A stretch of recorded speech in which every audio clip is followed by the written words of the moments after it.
Hello friends, welcome to Trend Invest. तो दोस्तों, आज फिर से एक और कंपनी की एनालिसिस आपको देने वाले हैं जो कि आने वाले दिनों में एक मल्टी बैगर स्टॉक साबित हो सकता है, या यूँ कहें कि आने वाले दिनों में ये आपके इन्वेस्टमेंट पे एक मल्टी फोल्ड रिटर्न दे सकता है। तो एनालिसिस शुरू करें उसके पहले अगर आप चैनल पर नए हैं तो चैनल को सब्सक्राइब जरूर करिए। इसके अलावा जो हमारा टेलीग्राम का चैनल है उसको ज़रूर ज्वाइन करिए, लिंक हमने डिस्क्रिप्शन में दे रखा है। अदरवाइज आप ट्रेंडी इन्वेस्ट जाके टेलीग्राम पे सर्च कर सकते हैं और वहाँ से इसको ज्वाइन कर सकते हैं, क्योंकि जो अपनी जो एनालिसिस होती है, जो रिकमेंडेशंस होती हैं, या जो इंट्राडे में भी जो एनालिसिस होती है, वो सारी चीज़ें टेलीग्राम पे लगातार अपडेट की जाती हैं। तो वहाँ पे आपको बहुत ही अच्छा बेनिफिट मिलेगा और आप मार्केट से या फिर जो इन्वेस्टमेंट आइडियाज़ हैं उससे अपडेटेड रहेंगे। तो आज हम जिस कंपनी की एनालिसिस करने वाले हैं उसका नाम है HFCL। HFCL जो कंपनी है वो अलग अलग प्रोडक्ट और इंडस्ट्री में डील करती है। तो बेसिकली अगर हम कंपनी के बारे में जानने की कोशिश करें तो जो कंपनी है वो टेली कम्युनिकेशन इक्विपमेंट जो होते हैं, उसके अलावा जो ऑप्टिकल फाइबर केबल्स होते हैं, उसके अलावा इंटेलिजेंट पावर सिस्टम जो होता है, इस तरह की जो चीज़ें हैं वो बनाती हैं। इसके अलावा जो कंपनी है वो टेली कम्युनिकेशन सॉल्यूशन प्रोवाइड भी करती है। इस तरह से कंपनी ने जितने भी ग्रीनफील्ड प्रोजेक्ट्स हैं उसको कई जगह पे इन्होंने इम्प्लीमेंट किया है, और जो CDMA या GSM नेटवर्क हम मोबाइल में देखते हैं उनको भी सेटअप करने का काम कंपनी देखती है। इसके अलावा जो वायरलेस के स्पेक्ट्रम मैनेजमेंट होते हैं उसमें भी इनका बिजनेस बहुत अच्छा फैला हुआ है। इसके अलावा अगर आप और इनके इंडस्ट्री या जो इक्विपमेंट प्रोडक्ट्स हैं उसको अगर देखिए तो जो कंपनी है वो ऑप्टिकल फाइबर केबल जो हो गया, ऑप्टिकल ट्रांसपोर्ट हो गया, या जो पावर इलेक्ट्रॉनिक्स हैं, ब्रॉडबैंड इक्विपमेंट्स हैं, इन सब को बनाने वाले में ये लीडिंग मैन्युफैक्चरर हैं, यानी इनका मार्केट शेयर बहुत ज़्यादा है। तो कंपनी का एक जो पूरा बिजनेस है वो ऐसी फील्ड में है जहाँ पे डिमांड्स कंटिन्यू बनी हुई हैं और फ्यूचर में वो डिमांड और ग्रो करेंगी। वहीं अगर कंपनी के मार्केट कैप की बात करते हैं तो HFCL का जो मार्केट कैप है वो 10,547 करोड़ रुपए का है, और अभी जो शेयर है वो 81-82 के आसपास का ट्रेड कर रहा है। अगर हम स्टॉक के PE की बात करते हैं तो 34 के PE पे ये ट्रेड कर रहा है, और बुक वैल्यू जो कंपनी के है वो 14.9 के बुक वैल्यू पे ये काम कर रही है। अगर पिछले साल के ROC की बात करते हैं तो 19.9 पे अभी इसका ROC स्टैंड करता है, और वहीं ROE जो है इसका रिटर्न ऑन इक्विटी जो है 13.5 पे स्टैंड करता है। फेस वैल्यू जो है इस शेयर की फेस वैल्यू जो है वो ₹1 पे भी स्टैंड करती है। तो जो कंपनी है उसके जो फंडामेंटल्स हैं वो काफ़ी अच्छे हैं, और आने वाले दिनों में इसका जो असर है वो ज़रूर कहीं ना कहीं शेयर पे देखने को मिलेगा। अब अगर हम कुछ देख लेते हैं कि कंपनी किस किस इंडस्ट्री को सर्व करती है, तो जो टेली कम्युनिकेशन है उसमें तो मैंने आपको बताया है कि टेली कम्युनिकेशन में इनके बहुत सारे बिजनेस हैं। इसके अलावा जो रेलवेज में जो नेटवर्क्स होते हैं उसमें भी इनका काम है। डिफेंस से रिलेटेड जो नेटवर्क होते हैं वहाँ भी इनका काम हुआ। इसके अलावा जो स्मार्ट सिटीज़ में कैमरा या इससे रिलेटेड जो सिक्योरिटी के काम होते हैं उसमें भी कंपनी डील करती है। तो अगर आप देखिए तो एक ऐसी इंडस्ट्री जो 4 की 4 इंडस्ट्री हैं वो ऐसी इंडस्ट्री हैं जिसमें डिमांड अभी भी है और फ्यूचर में वो डिमांड लगातार बनी रहेगी। अब हम शेयर होल्डिंग पैटर्न के बारे में बात कर लेते हैं कि शेयर होल्डिंग पैटर्न कैसा है कंपनी का। तो जो प्रमोटर्स हैं उनके पास अभी 42.05% के आसपास की शेयर होल्डिंग है। इसके और लगभग 40% से ज़्यादा थोड़ा इन्होंने प्लेज भी कर रखा है। म्यूचुअल फंड के पास जो होल्डिंग है वो 0.03% है। अदर डोमेस्टिक इंस्टीट्यूशन के पास 0.04% की होल्डिंग है। FIIs के पास 2.19% की होल्डिंग है, और रिटेलर्स के पास 55.69% की होल्डिंग है। अगर आप देखिए तो म्यूचुअल फंड्स ने पिछले 2 क्वार्टर्स में अपनी होल्डिंग जो है इस कंपनी में बढ़ाई है। तो यहाँ पे जो अगर आप देखिए तो होल्डिंग अच्छी है, प्रमोटर्स की होल्डिंग भी ठीक है, बट थोड़ी सी इन्होंने प्लेज कर रखा है, वो एक कंसर्न की बात है। अगर हम रेवेन्यू के फ्रंट पे बात करते हैं तो 2019 में जो कंपनी का रेवेन्यू था वो 4,414 करोड़ पे स्टैंड करता था। 2020 में वो थोड़ा डाउन हुआ 3,568 करोड़ पे। वहीं 2021 में उसने फिर से एक ग्रोथ दिखाई और अभी वो 4,139 करोड़ पे रेवेन्यू स्टैंड करता है। अगर हम देखें कि कंपनी के कुछ फाइनेंशियल फिगर्स कैसे हैं, कंपनी के नंबर्स कैसे हैं, जिसको हम 2 पार्ट में डिवाइड करेंगे जैसे हम हमेशा करते आए हैं। पहले क्वार्टरली रिजल्ट को एनालिसिस करेंगे और उसके बाद फिर ईयरली रिजल्ट पे एक व्यू देखने की कोशिश करेंगे। तो अगर हम क्वार्टरली रिजल्ट की बात करते हैं तो जो दिसंबर 2020 में जो क्वार्टर एंड हुआ था उसमें इनकी सेल्स थी 1277 करोड़ रुपए की। मार्च 2021 में वो था 1391 करोड़ रुपए, और अभी जो Q1 का नंबर आया है जून 2021 में, उसमें सेल्स में थोड़ी गिरावट देखी गई और वो भी 1207 करोड़ रुपए पे स्टैंड करता है। अगर ऑपरेटिंग प्रॉफिट की बात करते हैं तो दिसंबर 2020 में 164 करोड़ रुपए पे था, मार्च 2021 में वो बढ़ के 181 करोड़ रुपये हुआ, और जून 2021 में वो बढ़ के 186 करोड़ रुपये स्टैंड करता है। अगर हम नेट प्रॉफिट की बात कर लेते हैं तो नेट प्रॉफिट जो था दिसंबर 2020 में वो 82 करोड़ रुपए पे था, मार्च 2021 में वो 85 करोड़ रुपए हुआ, और अभी जून 2021 के Q1 में वो बढ़ के 88 करोड़ रुपए हुआ। अगर थोड़ा और पीछे जाते हैं, सितंबर 2020 में तो 51 करोड़ रुपए पे था, जून 2020 में नेट प्रॉफिट था 21 करोड़ रुपए का। तो अगर आप पिछले 5 क्वार्टर में देखिए तो जो प्रॉफिट है इनका क्वार्टरली बेसिस पे उसने बहुत ही सिग्निफिकेंट ग्रोथ दिखाई है, और कंपनी की जो क्वार्टरली परफॉर्मेंस रही है वो काफ़ी अच्छी रही है। अब अगर हम ईयरली बेसिस पे एनालिसिस करने की कोशिश करते हैं तो जो मार्च 2019 का ईयर एंड हुआ था वहाँ पे इनका जो सेल्स था वो 4738 करोड़ पे था। मार्च 2020 में सेल्स थोड़ा घट के 3839 करोड़ पे आया, और मार्च 2021 में वो बढ़ के 4423 करोड़ पे पहुँच गया। तो सेल्स देखा जाए तो एक अच्छा नंबर दिखा रहा है, सेल्स इनकी अच्छी बनी हुई है। अगर हम ऑपरेटिंग प्रॉफिट की बात करते हैं तो मार्च 2019 में 418 करोड़ रुपए था, मार्च 2021 में 493 करोड़ पे स्टैंड करता, और मार्च 2021 में बढ़ के 550 करोड़ पे पहुंच गया। प्रॉफिट बिफोर टैक्स की अगर बात कर लेते हैं तो मार्च 2019 में 339 करोड़ पे था, मार्च 2021 में 358 करोड़, और मार्च 2021 में वो हो गया 337 करोड़। अब अगर नेट प्रॉफिट को कंपेयर करते हैं हम ईयरली बेसिस पे तो मार्च 2019 में 220 करोड़ रुपए का प्रॉफिट था, मार्च 2020 में वो बढ़ के 227 करोड़ रुपए हुआ, और मार्च 2021 में बढ़ के 239 करोड़ रुपए हुआ। तो अगर आप देखिए तो जो इनके प्रॉफिट हैं, चाहे क्वार्टरली बेसिस पे हो चाहे ईयरली बेसिस पे हो, जो प्रॉफिट है वो कॉन्स्टेंटली ग्रो कर रहा है। और अगर आप अभी जो जून Q1 के नंबर आए हैं, अगर Q1 पे आप देखिए तो जो प्रॉफिट स्टैंड करता है वो 306 करोड़ रुपए पे स्टैंड करता है। तो Q1 जो आया है उसमें भी इन्होंने बहुत ही अच्छी परफॉर्मेंस दी है।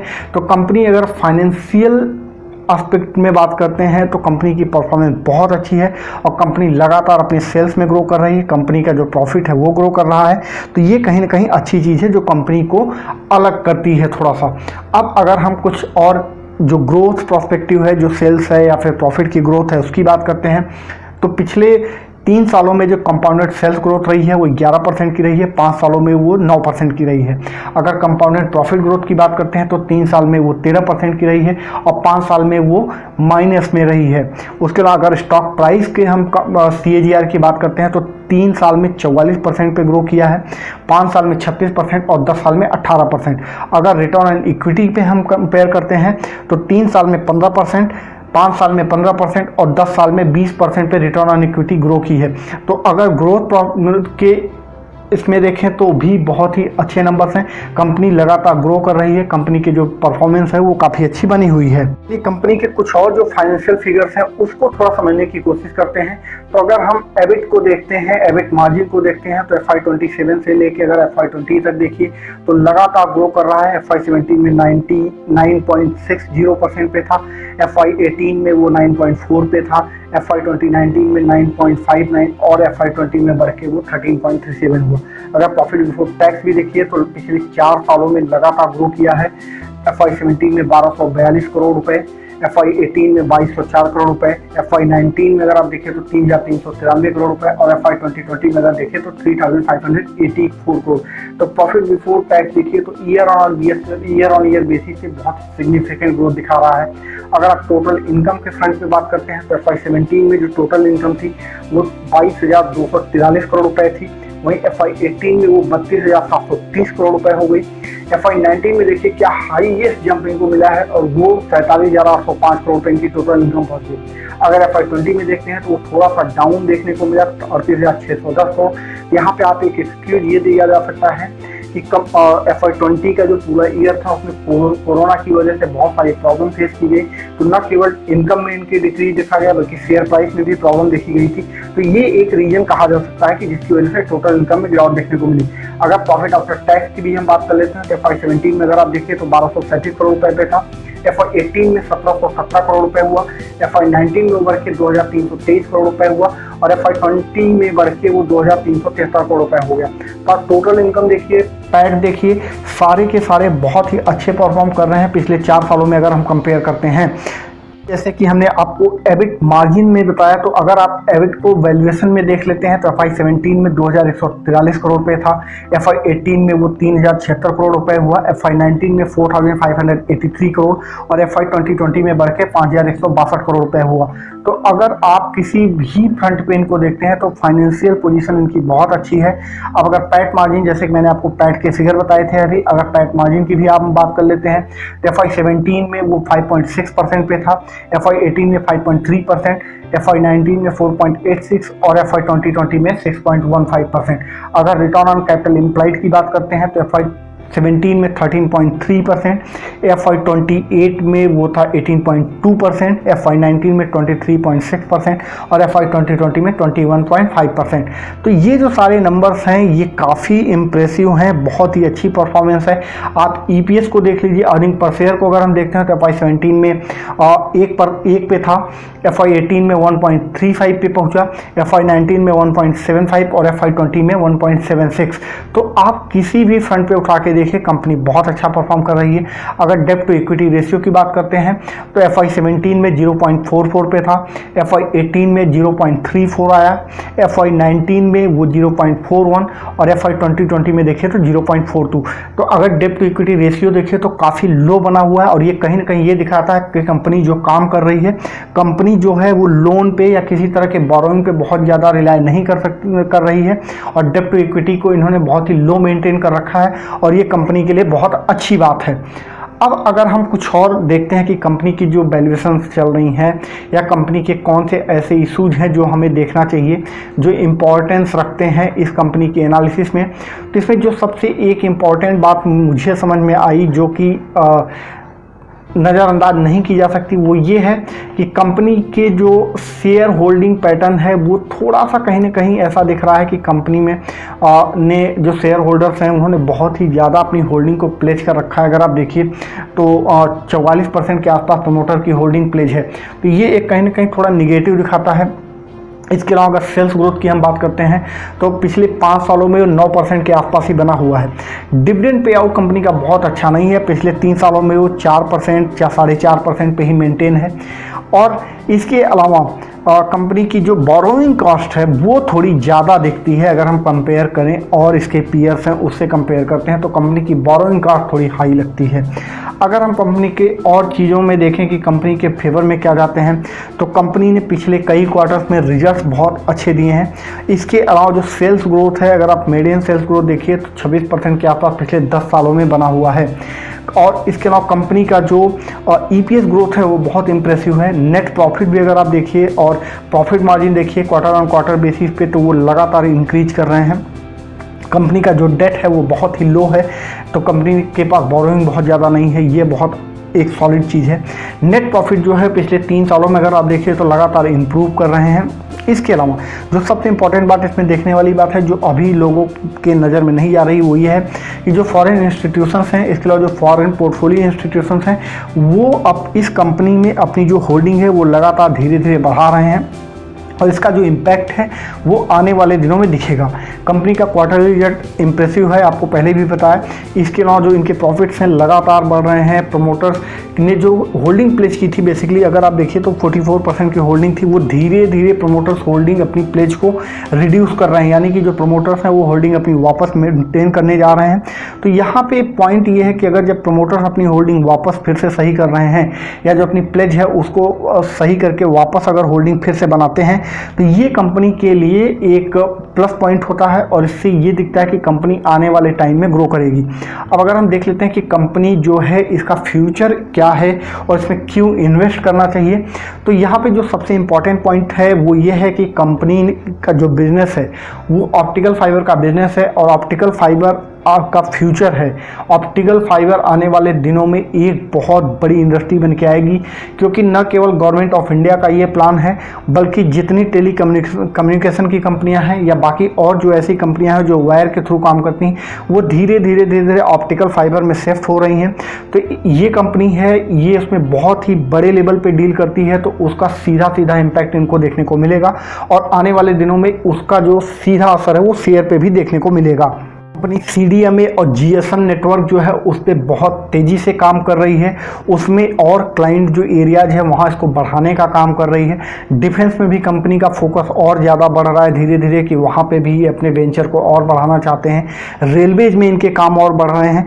तो ये जो ओवरऑल एक पूरा इनका बिजनेस धीरे धीरे ग्रो कर रहा है, जहाँ पर ये अपने वेंचर्स को और बढ़ा रहे हैं, इन सबका जो एक असर है वो आने वाले दिनों में कंपनी पे, प्रॉफिट पे, कंपनी की ग्रोथ पे और उसके साथ साथ शेयर पे भी देखने को मिलेगा। तो ये एक जो पूरी कंपनी है, इसमें अगर आप इन्वेस्ट करते हैं, पीछे जब ये थोड़ा डाउन चल रहा था वहाँ पे एक थोड़ा सा ये था कि कंपनी की शेयर कैसे परफॉर्म करती है, वहाँ भी एक वॉच करने वाला था। इस वजह से ये इसने परफॉर्म किया है। अगर आप पिछले 3 क्वार्टर में भी देखें तो इसने एक अच्छी शेयर में परफॉर्मेंस देखने को मिली है, लेकिन अब शेयर में एक ब्रेकआउट आ रहा है। और दूसरी चीज़ ये है कि कंपनी की जो परफॉर्मेंस है वो अब सस्टेन कर रही है। तो यहाँ पे एक बहुत अच्छी अपॉर्चुनिटी है इन्वेस्टर्स के पास कि वो अगर इस शेयर में इन्वेस्ट करते हैं तो उनको एक अच्छा रिटर्न देखने को मिलेगा। और यहाँ पर एक चीज़ ज़रूर बताना चाहूँगा कि इस पर एटलीस्ट आप 3 साल का, कम से कम 3 से 5 साल का व्यू लेके चलिए, और वहाँ पर आपको एक मल्टीफोल्ड रिटर्न इस कंपनी के द्वारा देखने को मिलेगा। तो अगर आप इस कंपनी में इन्वेस्ट करना चाहते हैं तो आप अपनी एनालिसिस जरूर करिए, अपने फाइनेंशियल एडवाइजर से भी बात करिए, जो ड्यू डिलीजेंस है उसको जरूर पूरा करिए। आप ये भी चेक करिए कि आप किस टाइप के इन्वेस्टर हैं, आप कितना इन्वेस्ट करना चाहते हैं, आपका रिस्क कैपेसिटी क्या है। सारी चीज़ देखने के बाद ही इन्वेस्ट करें। अगर आप इन्वेस्ट करते हैं तो यहाँ पे आपके लिए जो सबसे इम्पॉर्टेंट पॉइंट हो जाता है वो ये है कि आपके पास पेशेंस होना चाहिए। बहुत सारे लोग इस तरह के जब शेयर्स में इन्वेस्ट करते हैं तो बहुत ही पैनिक होते हैं। 2-3 चीज़ें होती हैं, कभी कभी शेयर्स में एंट्री गलत हो जाती है या बहुत हायर प्राइस पे चले जाते हैं। लेकिन एक चीज़ ध्यान रखिए कि अगर आपने कंपनी अच्छी चूज की है तो फिर आप अगर थोड़े हायर प्राइस पे भी हैं तो भी प्रॉब्लम की बात नहीं है, आपको वो ज़रूर एग्जिट का और प्रॉफिट का मौका ज़रूर मिलेगा आपको। तो अगर आप इन्वेस्ट करते हैं तो एक लॉन्ग टर्म का पर्सपेक्टिव लीजिए, पैनिक नहीं होइए और एक वेल्थ क्रिएशन के हिसाब से अपना इन्वेस्टमेंट कीजिए, न कि 1-2-3 महीने का व्यू बना के कि छोटे मोटे प्रॉफिट मिल जाए। छोटे मोटे प्रॉफिट जो होते हैं वो ट्रेडिंग के लिए होते हैं। तो अगर आप छोटे मोटे प्रॉफिट चाहते हैं तो आप ट्रेडिंग करिए और वहाँ पे आपको प्रॉफिट हो, लॉस हो, आप उसको एंजॉय करिए। लेकिन अगर आप वेल्थ बनाना चाहते हैं तो आप लॉन्ग टर्म का प्रॉस्पेरिटी रखिए। और आई होप कि ये जो पूरी एनालिसिस है इससे आपको हेल्प मिलेगी और आपको डिसीजन लेने में आसानी होगी। अगर आपको वीडियो पसंद आया हो तो लोगों के साथ शेयर भी करिए और चैनल सब्सक्राइब जरूर करिए, ताकि आने वाले दिनों में और जो इस तरह की वीडियोज़ हैं वो आपको मिल जाए। इसके अलावा